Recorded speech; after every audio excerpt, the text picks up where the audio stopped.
الحمدللہ رب العالمین والصلاة والسلام علی سید المرسلین اما بعد فاعوذ باللہ من الشیطان الرجیم بسم اللہ الرحمن الرحیم۔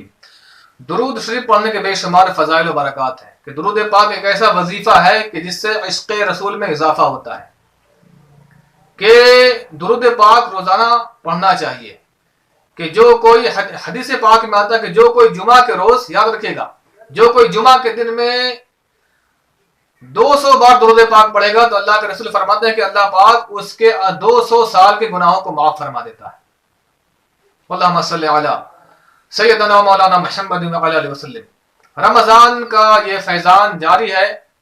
اب یہ رمضان آہستہ آہستہ ہم سے رخصت ہوتے جا رہا ہے۔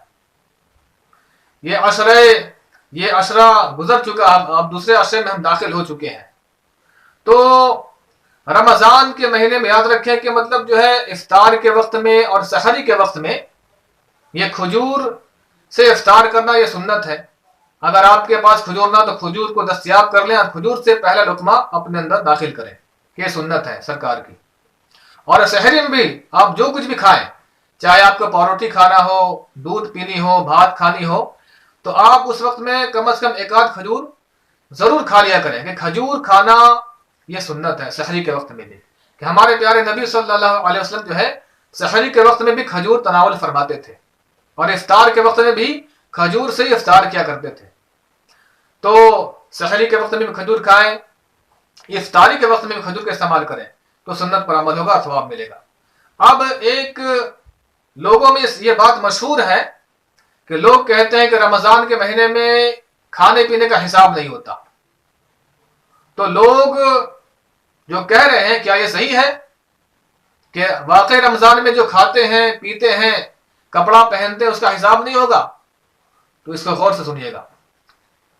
جو لوگ کہتے ہیں کہ جو ہم جو کچھ بھی کھا لیں حساب نہیں ہوگا، جی نہیں، ایسی بات نہیں، بلکہ رمضان میں اس کھانے کا حساب نہیں ہے جو افطار کے وقت میں کھایا، اور اس کھانے کا حساب نہیں ہے جو سحری کے وقت میں کھایا۔ یعنی حدیث پاک میں ہمارے پیارے نبی صلی اللہ علیہ وسلم ارشاد فرماتے ہیں کہ 3 کھانوں کا حساب نہیں ہے۔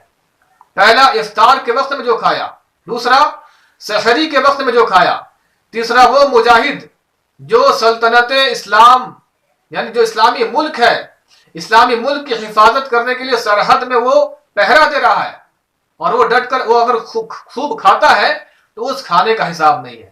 بقیہ اگر ہم افطاری کے علاوہ سحری کے علاوہ جو کھاتے ہیں اس کا حساب دینا پڑے گا۔ جو ہم پہنتے ہیں، جو ہم اور چیزیں استعمال کرتے ہیں، اس کا بھی حساب دینا پڑے گا۔ تو قیامت کے میدان میں ایک ایک پائی کا ہمیں حساب دینا پڑ جائے گا۔ لہٰذا چیزوں کو بہت ہوشیاری سے، بہت مختصر لمحات میں، مختصر طریقے پر استعمال کیجیے، تاکہ جتنا کم کھائیں گے، جتنا کم استعمال کریں گے اتنا کم حساب دینا پڑے گا۔ تو اس غلط فہمی کو لوگ نکال دیں کہ رمضان میں جو کچھ بھی ہم کھا لیں حساب نہیں ہوگا۔ حساب بس افطاری کے وقت کا اور سحری کے وقت میں، اس وقت میں ہم جتنا بھی کھا لیں ان 2 وقتوں کے کھانے کا حساب نہیں ہوگا، باقیہ کھانے کا حساب ہوگا۔ جزاک اللہ۔